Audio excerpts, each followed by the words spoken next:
Let's return to This Week in America. Here's your host, Rick Bratton. Welcome back, everybody, coast to coast, This Week in America. The delightful children's book, Where Are Cocoa Puffs Treats by Jeanne Cornish and Melissa Pottberg, is the story of Cocoa Puff, a little Chihuahua puppy who loves to save each and every treat that is given to her.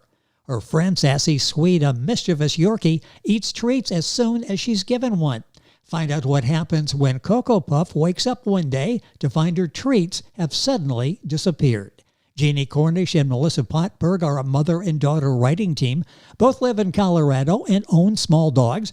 Jeanne is a pharmacist, medical writer, wife, mother, and grandmother. And Melissa has a master's degree in toxicology, coaches gymnastics, also a Pilates instructor. She's a wife and mother. Jeanne Cornish and Melissa Pottberg, authors of Where Are Cocoa Puffs Treats, are guests on This Week in America. Jeanne and Melissa, welcome to the program. Thank you. It is a delightful book you've written, and I'm looking forward to the conversation today. And you've got a friend, Melissa. Who's the friend you're holding during the interview? This is Sassy. So the book was based off of my dog, Sassy, and my brother's dog, Coco. Unfortunately, Coco is no longer with us, but Sassy is. So here's Sassy. And I hope she's a true story. Yes, based on it, as we can see, and I hope that Sassy is enjoying the conversation and talking about her today. Let's start with the with the inspiration. Where did this idea come from to write this book? Well, as Melissa was saying, I've always written stories for my kids as they grew up, and a lot of it was based on things that really happened, and I would take it and, go with it to make it funny for them. And we were sitting around one day, and with her kids, they're young, running around. I'm like, we should write down some of those stories for the kids. And she's like, yeah, we should. And I said, and, we used to talk for our dogs, yes, for that kind of people. We just said, okay, well, we'll just do it like we used to. And so this would be an example of the stories from those years and just updated for modern times. Melissa, how long did this take once you decide, yeah, we really need to do this? How long did it take to work on the story and get it to the point where you're ready to have it published? So during COVID, I decided I needed a little project. So I started drawing more. And as I was drawing more and more, I was like, hey, I think maybe draw the pictures for this book. And so we started to actually consider it making a real book and publishing it during that time. So we actually started putting it all together about a year ago. Interesting. So this basically started another COVID success story where you're together and you've got time. And we've talked about this. Now I think is the perfect time to do this, limited in what we could do. And the idea came to write the book. The book is Where Are Cocoa Puffs Treats by Jeanne Cornish and Melissa Pottberg. Book available wherever books are sold. If you go to our website, thisweekinamerica.us, you'll go directly to their Amazon page and be able to get information, order it there as well. Jeanne, what are some of the main themes in the story that you bring out in this book? One of the things I was noticing, especially as we were sitting around and during COVID and people became very isolated, it seemed that kindness and just courtesy were not very prevalent. And that's one of the things I tried to instill in my children when they were young, especially. And so we decided, let's show that it does matter. And even if you're like a dog, and they still know if you're being mean or you're being nice. Yes. And we would make up conversations for them because we're dog people.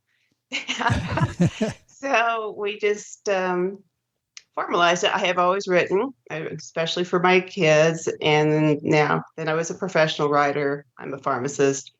And I wrote a lot of medical articles and documentations and those types of things. So I sat down and just kind of wrote it.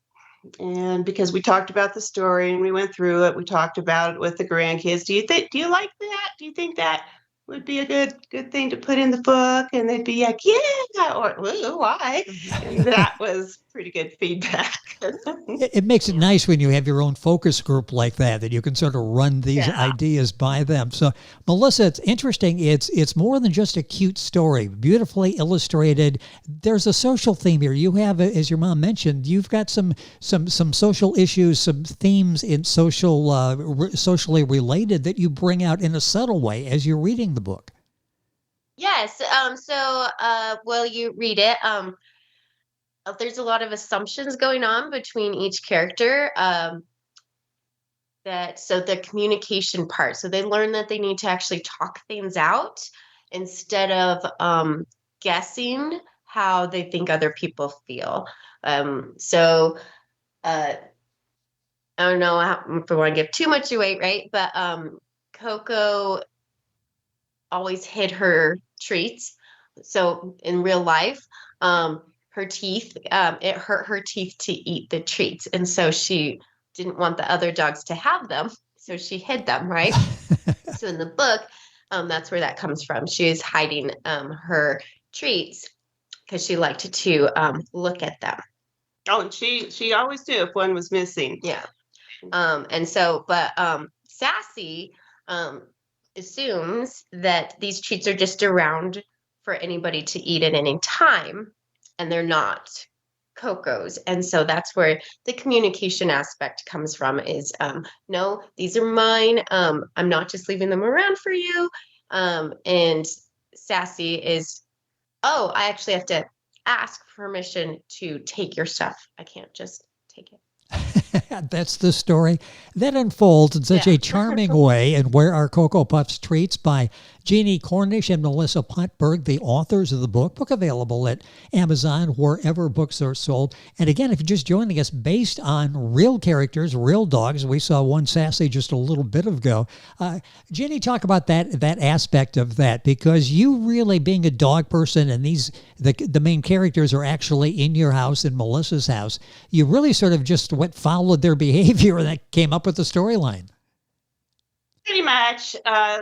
We assumed some of their behavior because, like I say, we would just laugh a lot. We kind of had the same sense of humor, and so we would just be riding around to music lessons, gymnastics lessons, soccer games, etc. And sometimes it'd be long drives, so that's how we passed the time. We would make up stories, and we frequently made up stories about the dogs. And you could see that Sassy was a very sassy personality. She was kind of like in your face, and she did what she wanted. And Coco was a little neurotic, and she was always like checking to see if Sassy was, hiding something, because that's what Sassy did, usually her stuff. And we went on a lot of tangents from there, and that was just a fun thing to do growing up, and we still laugh about it. And I thought, well, hey, let's just write them down leave like a legacy for the grandkids. Well, it sounds like you have other ideas, stories there on these trips together. Melissa, is there any chance that we will see the two of them who work so well together, Cocoa Puff and Sassy? Will we see them back in other stories? We've talked about it. Sassy is 14. Just for people to know. So she is a little bit older. So there are lots of stories. For instance, we had like a doggy door. And she liked to sit in the doggy door so she could get the air but the heat and not let any other dogs out. So there might be a story about that. Lots of disagreements about that habit. Yeah. She loved to play, and Coco not so much. So there might be some stories on that as well. We might introduce a new character. I did have a turtle growing up. Her name was Scoots. Some of those interactions were hilarious as well. So there might be a turtle in there. The attack turtle. Yeah. The attack turtle. I love that. I hope we have those stories on that. And this book is so well written and beautifully illustrated as well. Where Are Cocoa Puffs Treats by Jeanne Cornish and Melissa Pottberg. I'll start with Jeanne and you talk about the fact you're a writer and have been a writer for some time. Writing and drawing, where did this begin for you, and trying to adapt your writing style to a younger level in telling this story? This is not a medical report now. You're entertaining young readers and trying to capture their attention. How did this all transpire for you? Well, I started, as I was saying, I started writing stories as soon as I learned to write. And I just kept writing stories. I had teachers that encouraged me, and as a result of that, had my first piece published when I was in 7th grade, and just kind of went on from there. I've always just told stories. The ones I liked the best I wrote down, but my children heard a lot of stories, especially at bedtime. And there were books I would read to them, but they really loved the stories that I made up about their family or things going on in their life, things that, oh, did you hear about, we're having ice cream at school on Friday, and it's like, did you order me something? You could make a story out of that about who got the ice cream ordered and who did not, and how they really wanted it, etc., etc. Yeah. I mean, my mom made up hilarious things too. So we would, in Colorado, we have a place called Commerce City, and there's factories. And whenever the steam comes out of the factories, my mom would be like, look, there's a cloud making machine. And so she would even tell us about like cloud making machines. Yeah. And where do they go when they go up in the air? You can still see them. And because the atmosphere is actually a transparent bowl that goes around the earth and keeps them in. And I didn't think they would believe me because I was laughing, and they would laugh too. And it was like a few years later, it's like, the atmosphere is all over the air. What did your mother tell you? Well, she sounds so believable when she was doing it, and it is my mom, so I guess there is a believability factor there as well. Melissa, for you, where did this begin, writing and drawing? When did you decide, this is fun, I enjoy doing this, expressing myself through my writing? The writing is more my mom. I like to tell stories, so I'm dyslexic. And so that's partly why we did all the stories, was to help me actually start writing when I was a young child, because I hated writing, right? It was hard, it was difficult. And so we did partly the stories to help me through school. Drawing, again, because things were just easier to draw always, like my notes even were doodles, not necessarily always writing. So I'm more the illustrator of the book, and my mom is more the writer of the book. But so that's where it came from for me, is there's always been a bit of an aspect of drawing.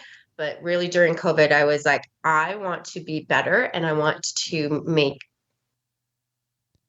my ideas better on paper. And so I really took a lot of classes and started just drawing more. Well, she's used a lot of media and a lot of different types of art to draw with. Yes. She primarily used pencils for this one, because there's like, cocoa is made up of like 4 or 5 colors. No, Sassy was a ton of colors. But when you look at it, it's not evident. But if you see like one with just 1 or 2 colors, and then the finished one with 7 colors, it's really quite a big difference, and she really has a flair for it. Well, it really does. It's so well illustrated. It's so well written. It's so well illustrated. It's a wonderful presentation in the book, Where Are Cocoa Puffs Treats by Jeanne Cornish and Melissa Pottberg. Book available wherever books are sold. And I'll spell those names for you before we wrap up if you're Googling. But if you just do Where Are Cocoa Puffs Treats, that will get you there and information. Or go to our website and click it on, and you'll go right to their Amazon page, and you'll have all that information there as well. Jeanne, talking about other types of writing you've done, what is this fun? Is this more fun for you writing these stories, or do you revert back to the medical, the more serious writing? It is just a joy to write these stories. It's fun. It's something I share with my kids and now my grandkids, and with other kids that would come around the house and to play and things. It's fun with my nieces, my nephews, and it's something, if you get into a spot where you're not sure what to say, everybody loves to hear a story, especially kids. It's a great way to capture their attention, and obviously that worked with Melissa. Melissa, I saw you. Was it your daughter that was in when we did the Skype test ahead of time the other day that was in the screen with you? Talk about that. Yes, I have a 4-year-old daughter. Are you the storyteller in the family? Yeah, are you the story? Henley is my daughter's name, yes, and I have a 7-year-old son named Andrew, and yes, my little girl who actually just came home. She loves making up stories with Grandma too. It's kind of what Grandma does, and it's like the number one thing. Let's go over to Grandma's and make stories. Yeah, I've just always been a storyteller. It was something I thought about long and hard when I was going to make a living, and by then I was very into the sciences because it just made sense to me. So my mother was ill, and there were some illnesses in the family, and I got very interested in, well, maybe there's things we don't know about that could help. And I decided to become a hospital pharmacist, is what I'm still working as. And it is you run across a lot of very serious situations Yes. when you're helping people. And going back to the stories that I've always made up is a way to get out of that mindset. And it's just puts life back in perspective for me. And a nice change of pace, I'm sure a needed change of pace at times when you can just sort of compartmentalize and go to work on the stories and get into Coco's life as well as with the Sassy and telling that story. How long did it take for the two of you together to work on this book? And what challenges, if any, did you have in the two of you working together, a collaborative effort in telling this story? Well, we live relatively close towards together. We actually live a block apart. So that made it easy to be able to get together to do that. Some of the challenges were there's a rhyme to this story. It's to kind of a tune, with sometimes finding the words that fit the tune the best. So it's a lilting rhythmic type of, here is a little puppy, her name is Coco Puff, it's da da da da da da da da. And keeping the rhythm going, and when to break that rhythm, when you need to make sure they're still paying attention to the story, or just, the ins and out of, you have an idea, you introduce it, you bring it to the whole pinnacle of what you're trying to get to, and then you reinforce that, and how do you have a good ending that makes it a nice story you like to remember, you like to talk about, you want to hear again. I'm always so impressed with writers of children's books. It seems like, oh, that's cute. You sit down for a couple of hours, you come up with this, and there's so much more to it. And you said the rhyming scheme you've got to get choose the right words. You have to be able to hold their attention. You can't go on too long, and the colors, everything is part of this package. Melissa, what was it like in doing that? And going back, was it easier or more difficult than you thought to write this story? It was easy. It was pretty easy. Yeah. The illustrations were sometimes a little difficult. Like, again, I did have a 4 and 7-year-old, so it's really based off my kids' opinions on does that look like our dog? And sometimes they're like, that doesn't, they're very honest. Oh, that's a dog? Not the dog. Yeah. What the heck is that? Yeah. So I think that, pleasing young kids was probably my young kids was one of the biggest challenges.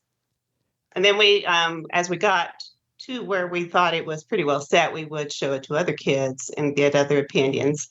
But her 2 kids were the model, their idea of what the models looked like. And what our idea is. We trying to mesh our age group brain to their young developing brain. It was a fun process because they would just come up with these things that you don't even think about. Well, are they green? Well, they could be. But they don't look green right now, so we're not going to go with green. It has to be so they, rewarding. They helped drive some of the story too. Well, Like yes. why would this make her sad? Why would she do this based off that? So it did help drive some of the story too. When you see the reviews, and the reviews have been excellent, talking about they like a book with good lessons, they like a picture, they love the storyline, the pictures are cute, and I love the one idea, I'm taking one to our library and donating it, where they're dropping it off at daycare centers and places like that. This is a welcome addition to anybody's home library with young children. They can read it to you, you can read it to them, you can read it together, all the lessons that are contained in the story, Where Are Cocoa Puffs Treats, by Jeanne Cornish and Melissa Pottberg. Jeanne, anything we're missing here? Anything else you'd like to say about the book before we say goodbye? I just want to thank everybody who has picked it up and looked at it, read it, bought it, just who validates that these stories are something people want to hear and something that children like. There's so much. There's a lot of stories out there that don't reinforce good values. They appeal to maybe arguing or fighting or, not that all books need to be the same, but it's good to have, in my opinion, something out there that shows you can work out disagreements. You can work out things with your friends. You don't have to come home and say, no, I'm not friends anymore with so-and-so. And parents can help those situations by saying, well, how do you think they felt? And what can you say that would let them know how you felt about it without getting really angry again? And I think it's a very good message. Yes. For any age. I mean, any age group, not that, older kids are going to sit down and maybe read this, but they may be sitting. Well, babysitting. Yes. It's if they're a dog fan, they will sit and learn something from it as well. We all can. A parent can learn from it as they're reading the book or having it read to them. Melissa, a couple seconds left in the program. How rewarding has this been for you? The whole experience of, your pets, your mother, your story, your published book. How much fun has this been? It's been really fun. If you would have asked me a year ago if it would have actually been in book form and we would have successfully done this, I would have said no.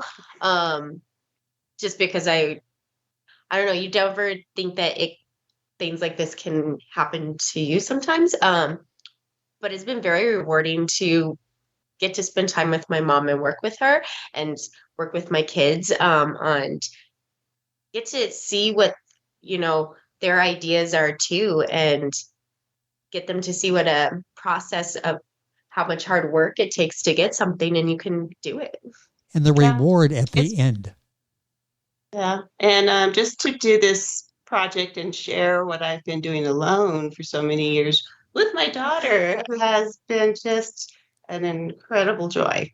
It's just... Well, the two of you work so well together. This is just a delightful story. Where Are Cocoa Puffs Treats by Jeanne Cornish and Melissa Pottberg. The book's available wherever books are sold. I'd like to thank King Pages Press, author's marketing consultant, for arranging our conversation today. And all of this information on our website, thisweekinamerica.us. You go directly to their Amazon page and be able to get information, order it there as well. Jeanne, Melissa, thank you so much for being with us on the program. If you do it again, let me know. We'll get together and talk about it as well. Love what you've done with this book. Excellent job. Thank you for being with us. Thank you. You're welcome. Where Are Cocoa Puffs Treats by Jeanne Cornish and Melissa Pottberg. Book available wherever books are sold. Information on our website, thisweekinamerica.us. And we're back on today's program right after these messages. This Week in America is online. You can visit our website, thisweekinamerica.us. Scott Pinkerton, associate producer of This Week in America. Jay Anderson, segment producer. Ben Watson, webmaster. Otto Bechet, director of engineering and TV production. This Week in America produced and is a trademark of Blue Funk Broadcasting, LLC. For information on all of our guests and to listen to this week's show, our website again at thisweekinamerica.us. And I'm Sean Bratton, executive producer of This Week in America.